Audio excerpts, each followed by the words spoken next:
Get ready to take a flamethrower to the official narrative and learn what the elites don't want you to know. You're listening to The Tom Woods Show.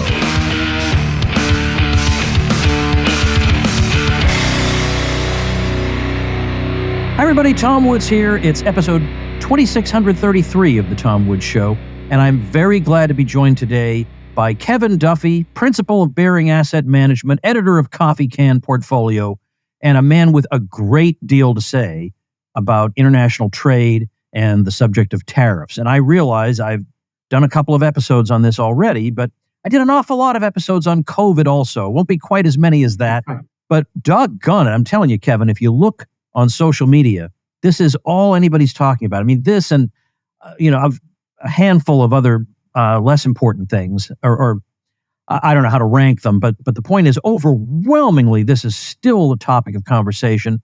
It has so many implications and potential consequences, and I'd just like to get a variety of perspectives on it. And you sent me an email that was like, should be a memo to every world leader, and I want to go through it in effect. So anyway, I'm really glad to have you back. So thank you, first of all. Yeah. Thanks for inviting me, and thanks for having me back. And it's a really important topic to talk about. Well, first of all, let's get something out of the way. There are a lot of libertarians even who are of the opinion that, or who let's say might be wavering on free trade, who would say, well, I'm trying to break it all down because I want to be fair to everybody. There are some people who say what we have now is some kind of weird managed trade anyway, with all kinds of tariff and non-tariff barriers, but it might be freer than it was 30 years ago. But there are some libertarians, though, who will say, if Trump can use tariffs, and we've all heard this, to try to bring about a more free trade world by encouraging countries to drop some of the less obvious barriers, the so-called non-tariff barriers, this would be on net a good thing, and he deserves the benefit of the doubt, and we should let this play out and see what happens. And if you say to them, look, there are risks involved, these tariffs could last a long time, there are still very negative consequences of tariffs. It's like they've gotten impatient with that, but when you look around you, it looks like free trade has not been good for this country. You walk through deserted towns, you look at people who are suffering from drug overdoses, and they attribute this to the hollowing out of America from free trade, and that enough is enough with the abstract philosophy. We have to be hard-nosed and deal with real numbers and real people in the real world. That's where I've seen a lot of libertarians go. Let's start there. What do you think's wrong with that? Wow. I don't even know where to begin. There's so much wrong with it. There's a lot to unpack with this. First of all, as libertarians, we understand the trade is win-win. Okay, so we have to look at what is taking place between the two countries and also individuals trade, not countries. Countries don't trade with each other. So we have individuals, and look, there's all kinds of trading that's taking place between the Chinese and Americans. The Chinese happen to come to this country as tourists. They spend twice as much as Americans spend in China. There's also the import and the export business. We happen to export $145 billion to China. We import $440 billion from China. We run a roughly $300 billion, or we used to before all this tariff nonsense. We ran a $300 billion deficit. Well, all of that trade that's taking place is win-win, or else it wouldn't take place. As long as this is peaceful and voluntary, both sides benefit. So I find it a little bit odd that libertarians are saying they're not accepting this, and we should say some libertarians are not accepting this and saying that we need this kind of big stick policy to go out there. The other thing that I think is being neglected in all this is the business that U.S. multinationals do in China. this is being lost completely, and it's a big deal. We do in between $400 and $500 billion, American companies in China, and the Chinese companies do roughly 100, perhaps 150 billion, but is probably less than 100 billion. So we run. You could look at it this way: we're probably running a $350 billion surplus in terms of the amount of business that we're doing in China. So everybody's happy. Everybody is happy. And when you look at this, in fact, there is no trade deficit. There is no. You just have winners everywhere you look. And I think, another thing that is being lost in all this is the idea of creative destruction. I mean, if we're libertarians, we accept the fact that disruption comes along, people come, and it usually takes the form of deflation. So an example of this would be the internet. The internet destroyed a lot of brick and mortar retailers, but it created, and this is the way capitalism works. This is the way the free market works. Is you destroy these jobs, but you create more wealth, you create more jobs. If you look at some of the companies that were created out of the internet, you had, Apple. Apple's a great example, and Google and Facebook and Amazon and Nvidia. These were all big winners from the internet. This boom that took place over the past 25 years. It created $14 trillion in wealth, in stock market wealth, which is like 26% of the entire market, 25% of the market. Okay, so you have everywhere you look with this relationship with China, you see winners. There's so much wrong with this narrative. It absolutely boggles the mind. I could give you statistic after statistic. Let's start with the idea of that the Chinese play unfairly and that their markets are closed. That narrative, right? Well, in the 1990s, the Chinese had their average tariff rate was over 30%. That dropped, and especially when they entered the WTO in 2001, they were essentially forced to get their act together in order to qualify, and they lowered tariff rates. The tariff rate now has dropped. I think last year their average tariff rate was 3%. They have dropped all tariffs. They have essentially free trade with all emerging market economies. They have a great relationship with their neighbors. Trade is so, they have a very good relationship. Again, this is all win-win. Everybody is benefiting from this. In fact, none of the neighbors of China are all that concerned because their defense spending is going down. So, you have the classic Bastiat idea of, where trade takes place, you don't have to worry about conflict. And this is what's going on all over Asia.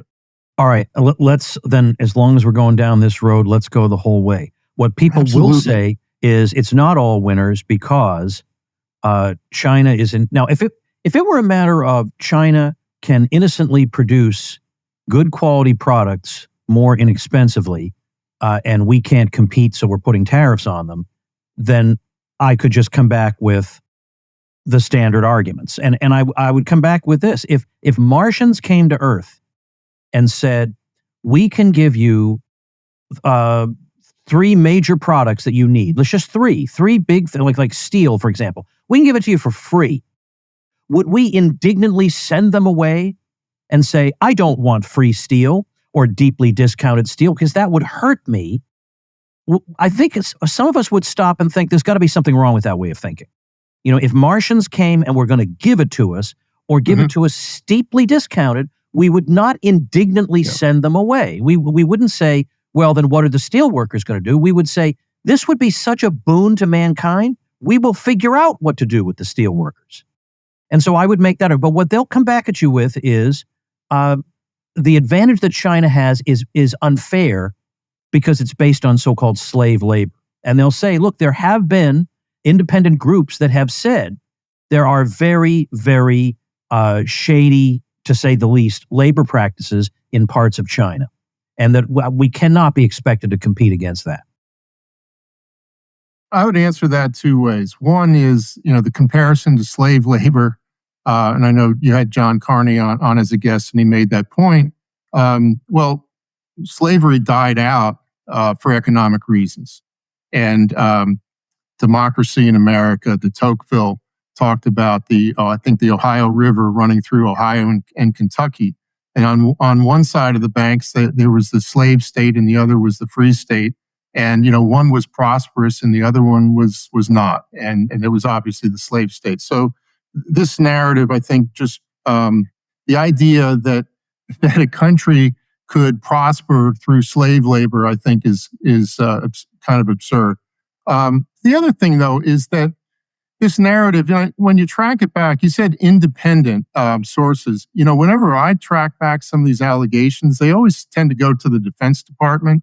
And so there was something that happened during the Biden administration. This was the Uyghur Forced Labor Act, some kind of, I don't have the exact wording correct, but you know how these acts are, they're very long.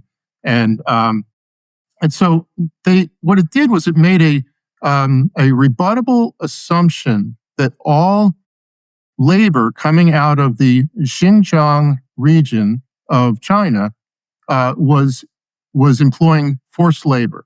So if you wanted, now the Xinjiang region is very important because it provides about 20% of the world's cotton.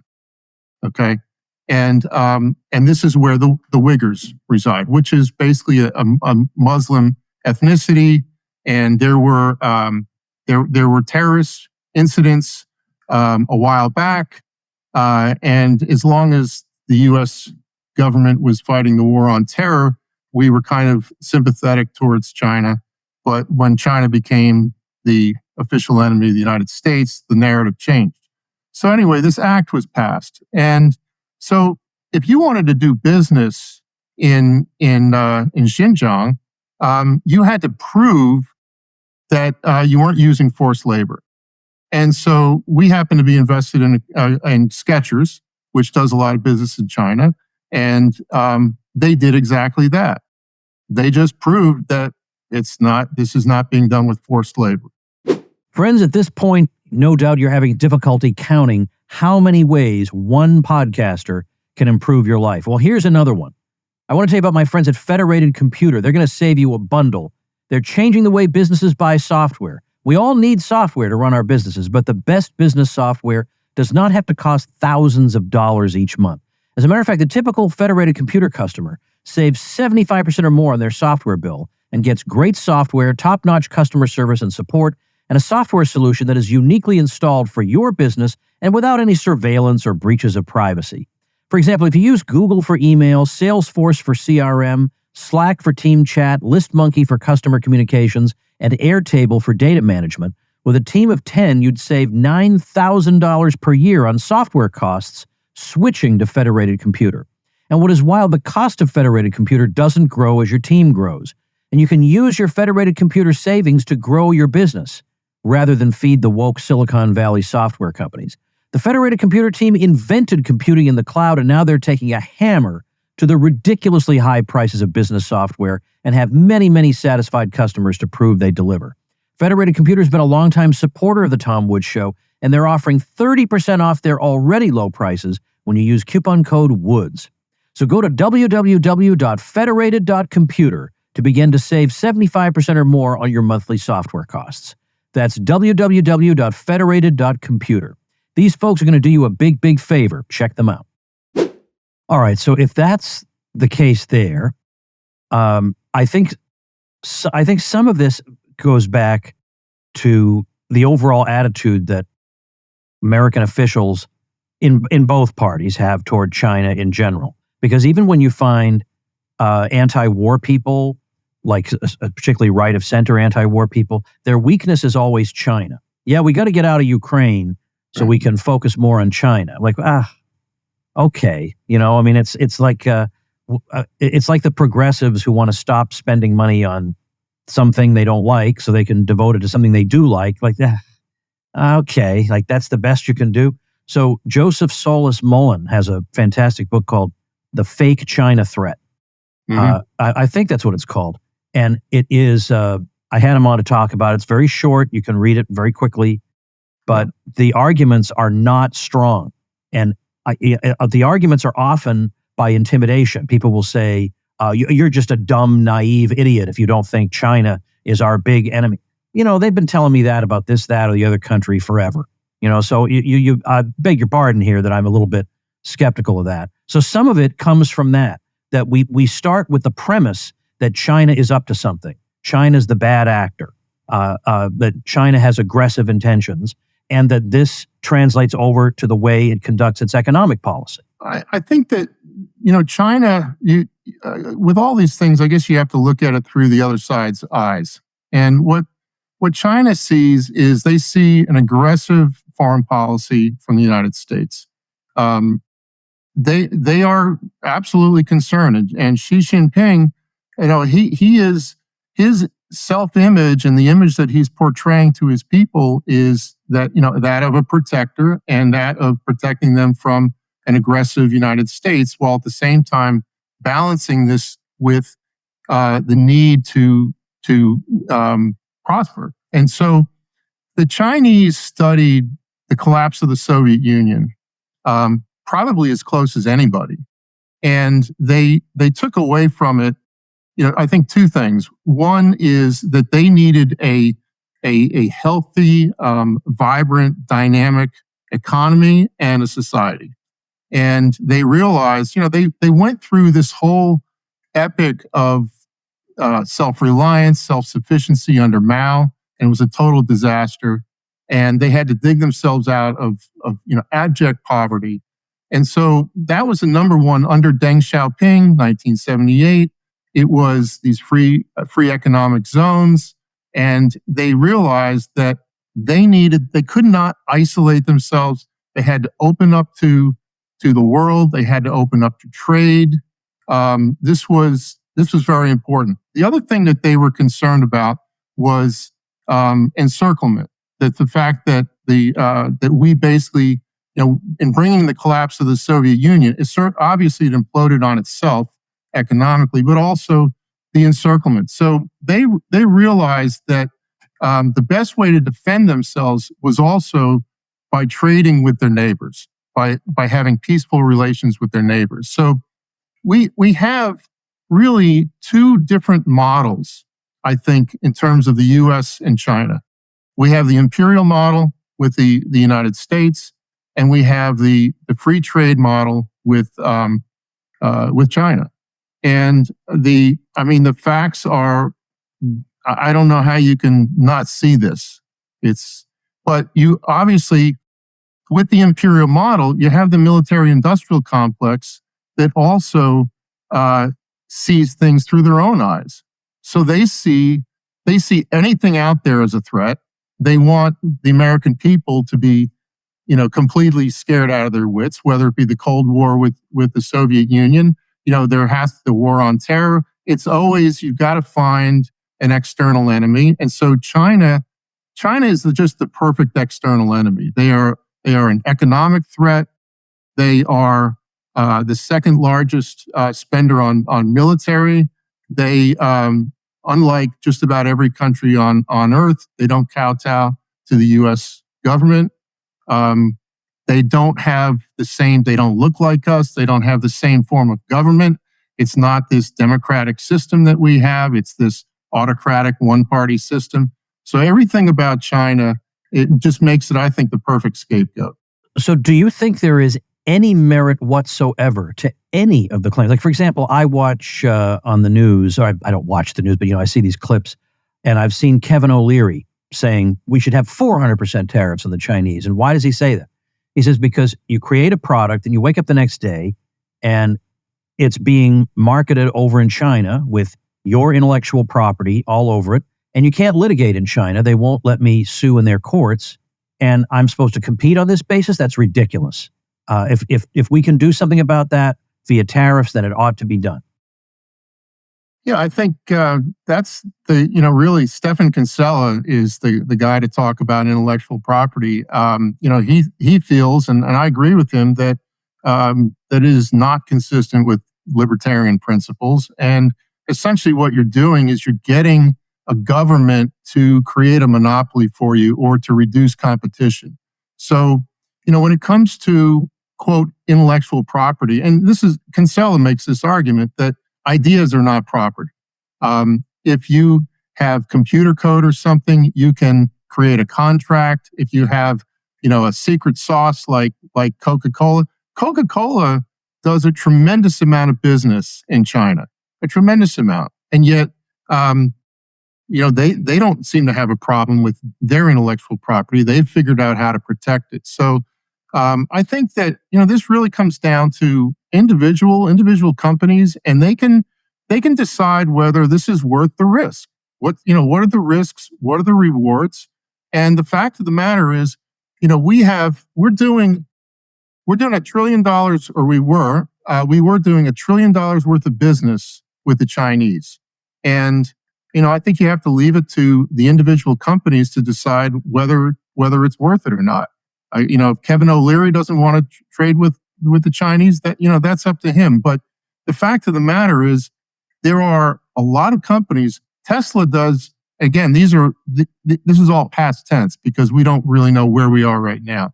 But Tesla they got 25% of their revenues from China.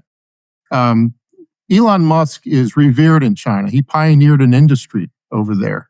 Now, Tesla is having some problems right now because they're having to compete with companies like BYD that have passed them and have become so competitive. BYD is the biggest producer of electric vehicles in the world. Apple they used to do 16% of their revenues in China. So, look, there's Tim Cook. Tim Cook was the successor to Steve Jobs for a reason. He was the expert on supply chains. He understood the value of Chinese supply chains. And what's happened is that, this whole narrative, this whole image of China, to me, is just absolutely dead wrong. They are a formidable competitor. They are moving up the value chain, and they are making things that they're also they've been a massive boon to the United States economy over the past 25 years. You could look at a chart of you could look at hospital services. You could look at housing costs. You can look at smartphones, toys, TVs. And it's very interesting to see that some of these things have gone up and some of these things have gone down over the last 25 years. The things that have gone down the most are things like smartphones, TVs, and toys. And the Chinese dominate those industries. So we're kind of importing deflation from China. Hey, everybody, this isn't a sponsor message. It's an announcement that I have 11 awesome free things to give you that you're going to love, and not one of them is an ebook. For instance, my public speaking secrets that come from my 30-year career, or Dr. Miriam Grossman on how to inoculate your kids against gender ideology, my 10-lesson middle school course on the foundations of liberty. It isn't available for sale anywhere, but if you want it, it's on the freebies page that I'm telling you about now. Here's one you'll like: a simple way to generate $50 per month in perpetuity without work. Now, I'm wording it that way specifically to annoy people who refuse to believe anything. Woods, there's no such thing, they'll say. Oh, but there absolutely is. I earn 3 times that much with it, and I am not joking. Or how about this? Chances are you're right like a dork. I hate to break it to you, but since 90% of the public does, that likely includes you. I'll help you stop, which means you'll stand out in whatever you do. Or how about a case study in which one of my friends who built a 7-figure recipe website shares how she did it? There are more, 11 in total. To get them, all you have to do is say maybe to my awesome School of Life program that everyone raves about. Give it a spin for 30 days for $1, and you can have the 11 freebies in perpetuity. Get them now at 11freebies.com. Let's talk about what's gone on since Trump was elected in 2016. Because in 2016, he likewise targeted the Chinese, but not quite as severely, but enough that there's been a notable transformation in China in response to that affects the way they're responding to his approach now.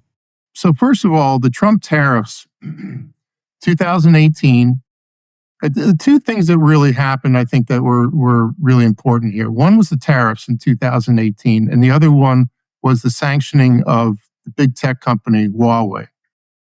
They tried to basically put Huawei out of business. So this sent a signal to the Chinese that, first of all, they couldn't trust the Americans. It supercharged indigenous innovation in China. And they have been basically planning. They have been trying to de-risk from the United States over this time. This DeepSeek announcement. This was no fluke. Can you tell people what DeepSeek is in case they don't know? Yeah, DeepSeek was the Chinese version of ChatGPT, and I don't know how much ChatGPT cost to build, but it was in the billions of dollars. The Chinese, it was actually a hedge fund, and I think they got about 200 very, very smart people together to try to come up with a much cheaper way of basically doing what ChatGPT did, build a chatbot, and they were able to do it. Now the numbers, you hear numbers like $5 million, which is probably low, but they also have had to deal with export controls on advanced chips. Okay, so the Chinese, the necessity is the mother of invention, and the Chinese were able to, with a very small group of people. This wasn't driven by the government. This was done privately by some very smart people, and they weren't working for really a lot of money. They went open source with this. They gave it to the world. Okay. But the fact is that the Chinese, with all of their engineers and with all these smart people, they were able to very cleverly come up with a way and hamstrung in terms of access to advanced chips, come up with a competitive model to ChatGPT. And, I've heard this described as a Sputnik moment. So the Chinese have been moving up the value curve.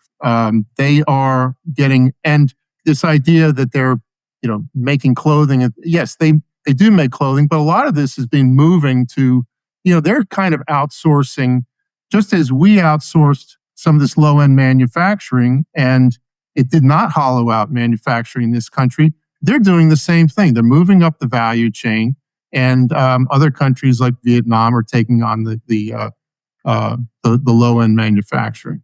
What about the argument that even if you're right about everything, we need the tariffs for national security reasons, that we've seen what can happen if we're dependent on these far-flung supply chains. We need to be producing a lot more critical things here at home, and that would make us more secure.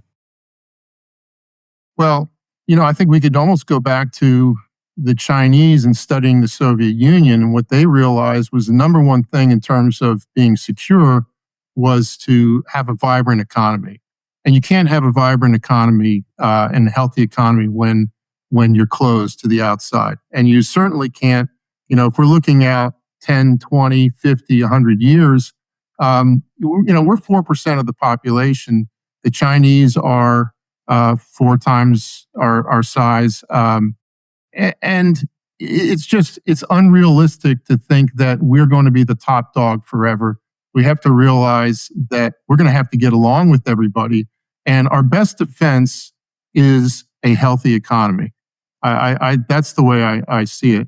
And if you want to, I think the military-industrial complex, one of the things that China does very well, you talk about rare earth minerals. And this is apparently something that's very important to the military. And it's not that China happens to be sitting on all the rare earth minerals. They're just very good at the refining of these minerals. That's what they excel at, and they absolutely dominate this. So we are somewhat dependent on them. And I don't see how basically putting up tariffs, what the Chinese have done to strike back from what they're doing is it's very surgical in terms of how they're kind of striking back at us. They are preventing the export of these rare earth minerals. So you think about that. Well, what good is it going to do the military-industrial complex to put up tariffs? The Chinese have already beat you to the punch by just preventing all rare earth minerals from coming over here. I'm trying to conduct this well, because very often, even the worst side of an argument has at least something. At least they're grappling toward a hint of a truth. Even if their ultimate conclusion is wrong, there's some kind of truth at the heart of it.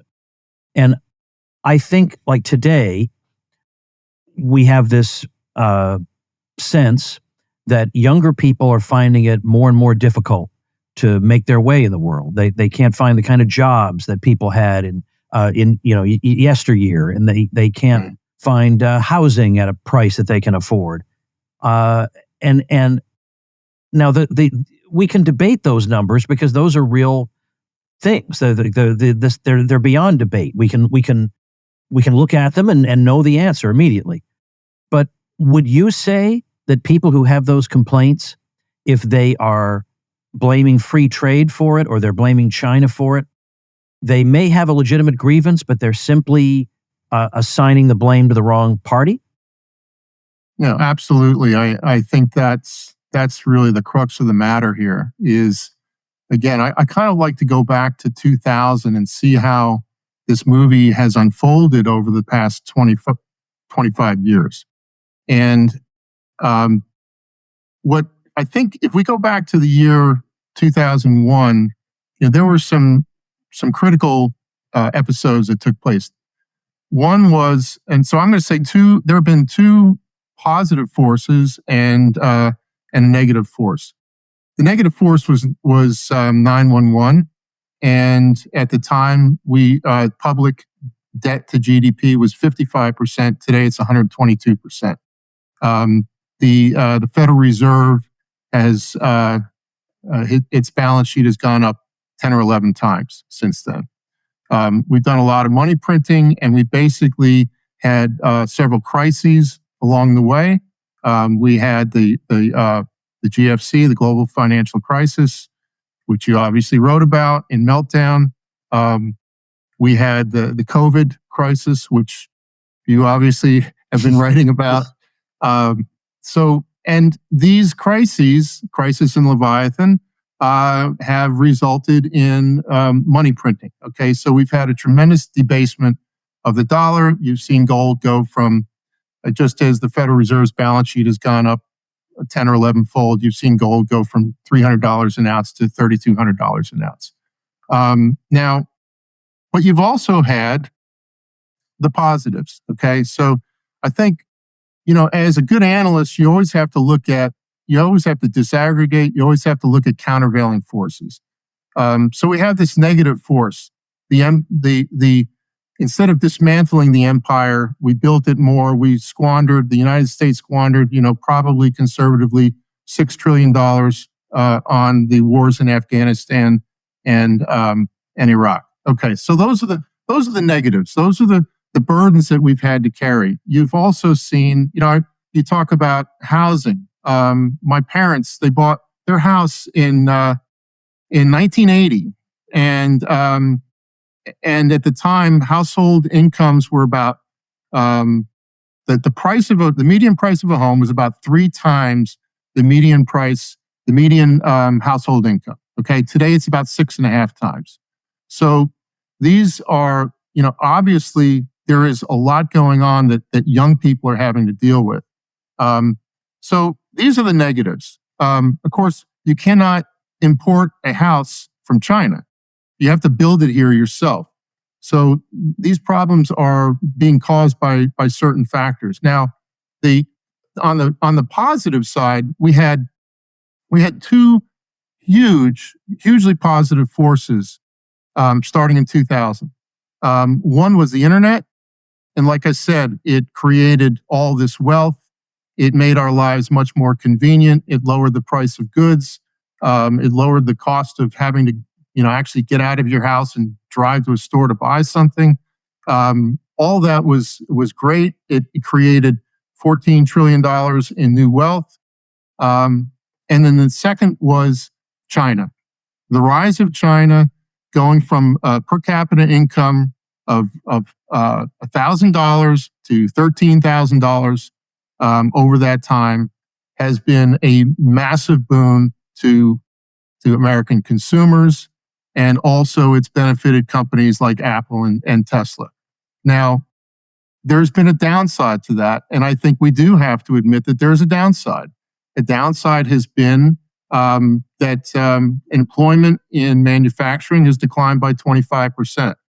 Now, I know you had Gene Epstein on, and I thought he made some good points that manufacturing has been in decline since World War II. It will continue to go in decline, and it will go into decline in China as China advances. Every advancing country is basically outsourced. They're becoming far more productive. So we have moved up the value chain. We are basically producing with 25% fewer people. We're producing about the same as we did, and we're producing higher value products here in the United States. It's been a huge success story, and it's been far from this narrative of hollowing out.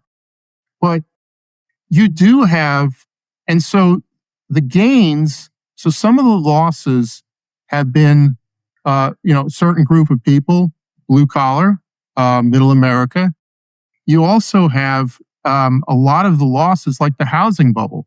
The housing bubble hit, a lot of people, middle America. But the gains from some of this, obviously there are huge gains to the consumer, and those are being shared all income spectrums. But you have the gains from the $14 trillion in new wealth that was created, and those are going to the asset holders. So the gains, I think we have to recognize that the gains and the losses have been not distributed equally. Okay, that's fair enough. But that I think everybody has to acknowledge, if we're being realistic about this, that any kind of free economy is going to have that outcome, because there will always be new developments.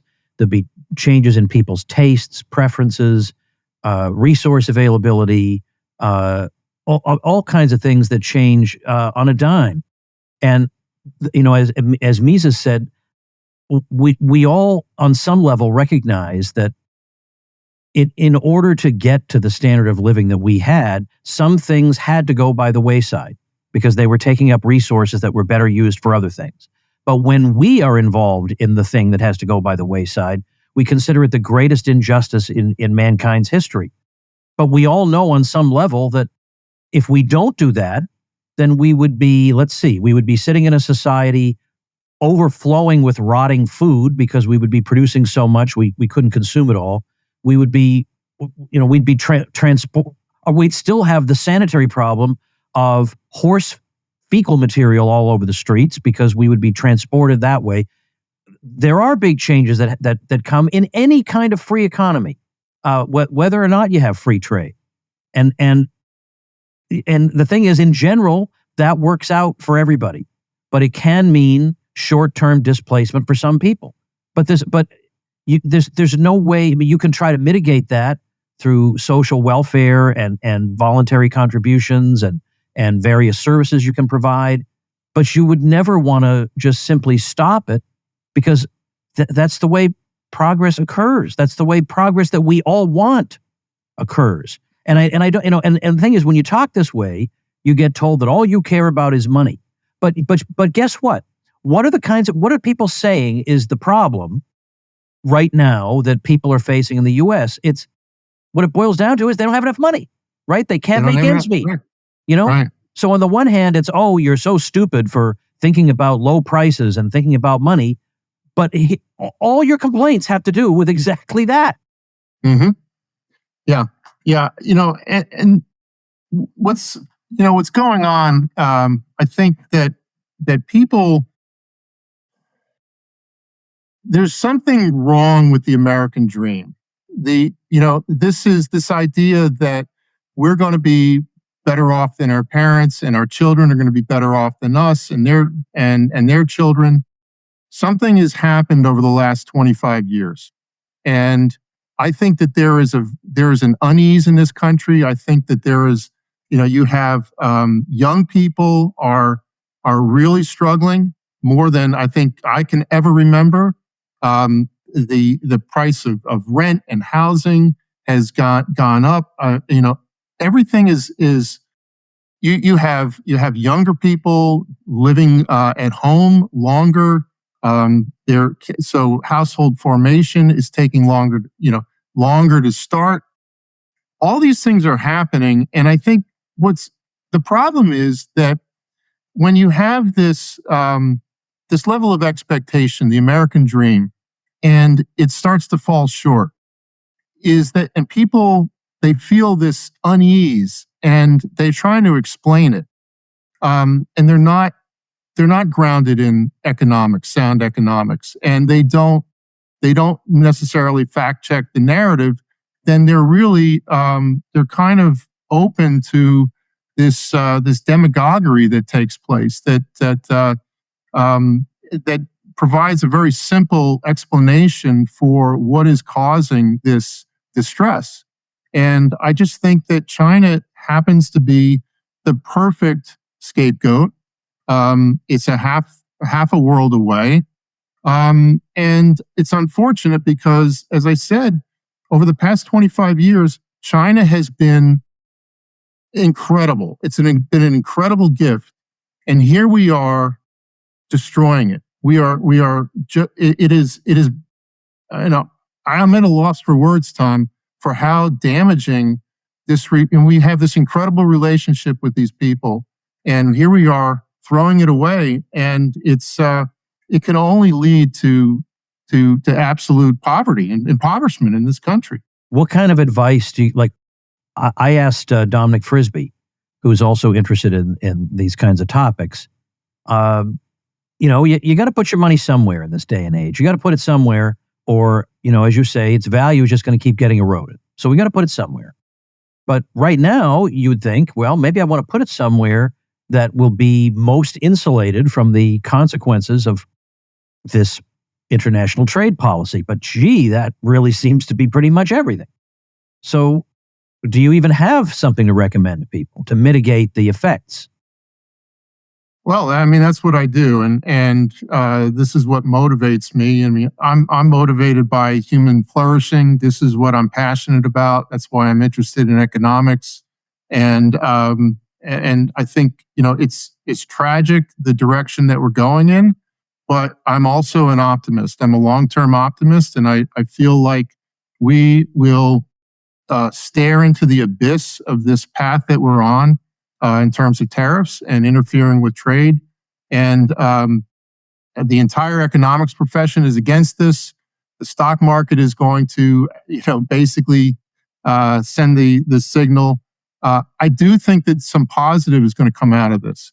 So, but really, my message is, number one, this leads to conflict, and conflict leads to money printing, and it leads to the destruction of the currency. So the first thing is get some money, try to own some gold. I don't have a real strong opinion on Bitcoin, but certainly get some gold in your portfolio. The other thing is, I think that what this is saying is that that China is anti-fragile. It's been, we talked about disruption. Disruption is really important because an economy needs stressors.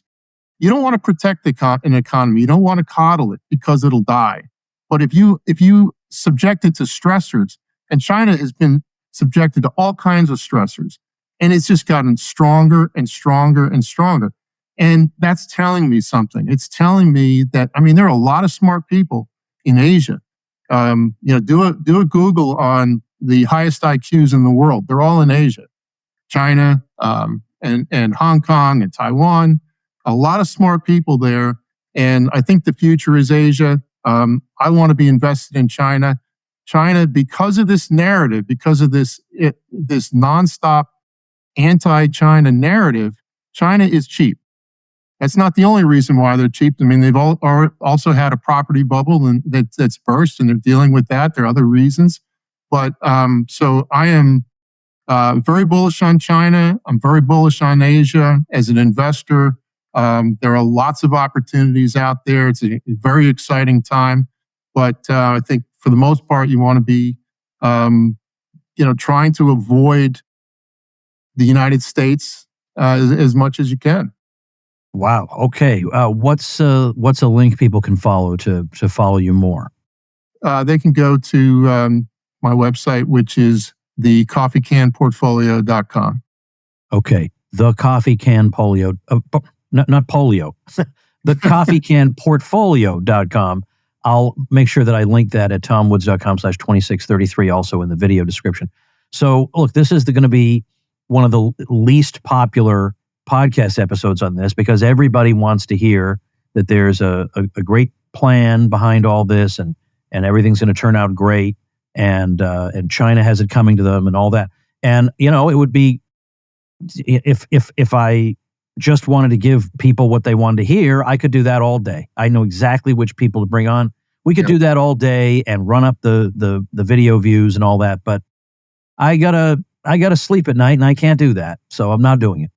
So we got Kevin Duffy here, who also likewise does not mind taking an unfashionable position if it means getting people a more accurate understanding of what's really happening. So Kevin, thanks so much for your time today. Tom, thank you very much. And thank you, ladies and gentlemen. Make yourself and those you love less vulnerable to the regime, both mentally and physically. Get more forbidden information at tomsfreebooks.com, and be sure to subscribe to the show wherever you listen. See you next time.